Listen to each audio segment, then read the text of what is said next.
Mas kakaunti sa inaasahan ang bilang ng mga dumalo sa prayer rally laban sa pork barrel na EDSA Tayo. Gayunman, sinabi ng mga personalidad na dumalo sa naturang pagtitipon na mas mahalaga ang maiparating ang kanilang panawagan. Si Alvin Baltasar sa detalye. Kumbaga sa pelikula, tila hindi tumabo sa takilya ang ikinasang prayer sa EDSA Shrine kanina. Ang tinarget na 2,000 hanggang 5,000 ralista hindi inabot. Pero ayon sa ilang kilalang personalidad na nakilahok, hindi na pinag-uusapan dito ang bilang, gayong ang mas mahalagaan niya ay ang maramdaman ng sentimiento ng bayan laban sa hindi masinop na paggamit ng kontrobersyal na pork barrel.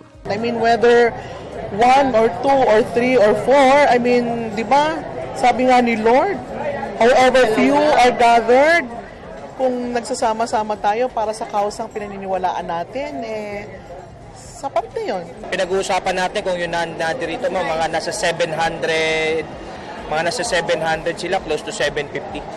Mga ganun. Si Mang Rogelio Palad, lumuwas pa ng EDSA mula Cabanatuan, makasama lang sa anti-PDAP rally. Iba ang naging estilo ng 70 anyos na magbabulot, gayong hindi lang simpleng sigaw kontra pork barrel ang ginawa nito, kundi sinabit pa sa kanyang lega mensaheng nais nitong iparating sa mga tiwaling politiko. Ay pinaglalaban ko yung mga bata, hindi na kayo, matatanda na kayo.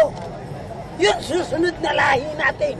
At taliwas sa inakalad na magiging mabigat ang daloy ng trapiko sa lansakang kumukonekta dito, naging napakaluwag at tila mas naging maganda pa ang sitwasyon ng trapiko kumpara sa mga nagdaang araw. At sa pangkalahatan, naging relaksya ang trabaho ng mga pulis kung ikukumpara sa mga nagdaang kilos protesta, dahilan upang magkaroon ng pagkakataong makatikim ng napakasarap na fishball na tila paraan din nila upang sabihing sila man ay no to pork. Para sa Telebisyon ng Bayan, Alvin Baltasar.